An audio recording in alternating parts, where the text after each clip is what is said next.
Hi there. Does your partner ever complain that your tone is really disrespectful, or does he kind of freak out when you ask him to do something that's really not that big a deal? Or even if he does do it, does he then act like you've imposed on him in some way? I mean, you can just tell he's not doing it willingly. Okay.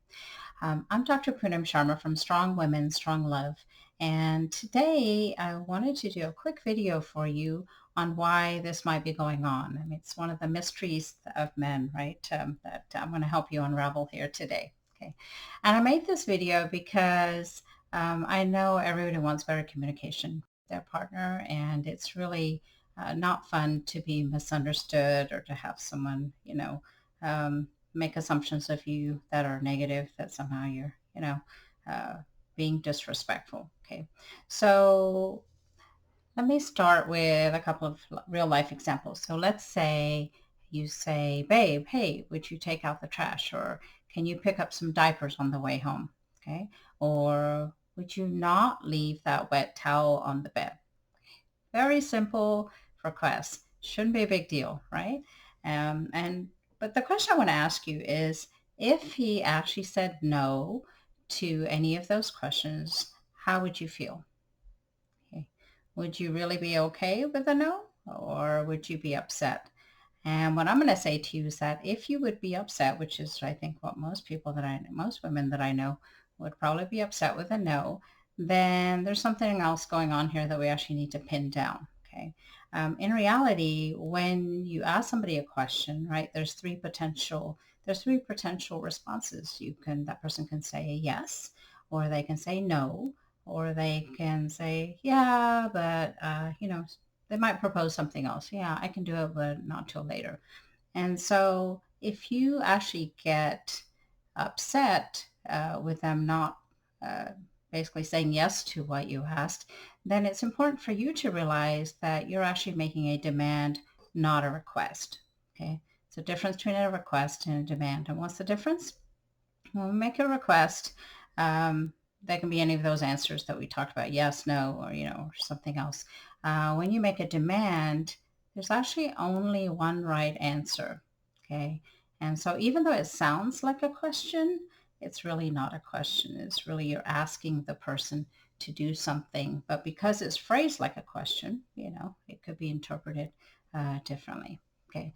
So why is this a big deal? Okay, well, um, I have to step back and talk about a little gender stuff here. Okay. In general, women are really, we are taught to work together, to, be cooperative and be nice to each other, be very likable. I mean, that's sort of, we get those messages really from when we're very little. And so when one woman asks another woman to do something, hey, would you hand me that knife? Or would you pick up some food for me when you're out at lunch today? Um, she's going to say yes. I mean, what would it feel like, right? If one of your friends said, no, I can't do that for you, right? We'd be like, what? Okay. So we are actually taught to interact in those ways. In contrast, men, and I don't mean every man, okay, because there's a lot of variety, but in general, the messaging men get is more about being super independent, being competitive, winning, all that kind of stuff. Okay, so they're much more sensitive to hierarchy than we are because that's what they're taught from when they're very young. Okay, and so it's very easy for them to interpret what you're asking them to do as an actual demand, meaning like it's a demand, it is a demand, but that you're somehow trying to put them, be like above them in the hierarchy, right? That you're trying to put them in a more of a subordinate position. That's a very subtle kind of thing. Or they really might take your request at face value and give you an answer. No, I can't pick up the dry cleaning for you on the way home. Okay. And then you might be really hurt, like, oh my gosh, I just asked him to do that. And then he's really, um, you know, he's not doing it. He must not care. That's sort of where we tend to go with that stuff. When he's like, no, I can't pick up the dry cleaning because I don't know, he has some reasons for that. Okay. So this is actually most of what goes on. And so men are really, really sensitive to the hierarchy. And so it's important for you to kind of understand that distinction or you'll keep stepping into this issue again, again, again. So what do you do? Okay. Well, number one, I would say realize that a request is a request. So be open to any answer. If you're truly making a request, then you got to be open to whatever the answer is, right? Don't get upset if the person gives you an answer you don't like.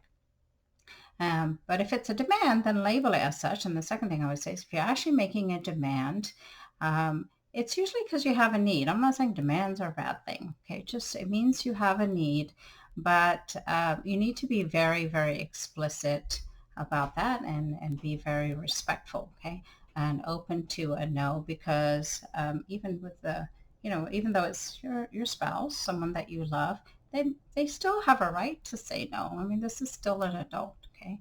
And so I would say a healthy partner really typically wants to support you in getting your needs met. They're not trying to undermine you typically. But so I would say something like, honey, I know you're in the middle of some things yourself, but it would be super helpful to me if you would take out the trash because it's really just getting in the way of my being able to get dinner ready. I'm just getting really frustrated. Okay. And if he's able to, usually a guy will step in if it's asked in a respectful way and done in a way that connects it to your needs. Okay. Um, and then the third thing I would say here is to be very careful actually of your because especially when you become a parent, we do make demands of our children all the time. Hey, pick up your socks or, clean up that mess you just made and da, da, da, da. I mean, like eat your vegetables, blah, blah, blah. You're constantly making demands of your children that's just part of parenting. And it's so easy to slip into that with your partner too. Okay, so if you're guilty of that, don't feel bad. I mean, I'm not trying to make you feel bad here. Just now that you're aware, just be much more careful about your tone if that is what's happening for you. So anyway, I hope this has been helpful to you. If you would like to learn about more strategies to help you have a fantastic marriage, please visit my website, strongwomenstronglove.com. And thanks for listening.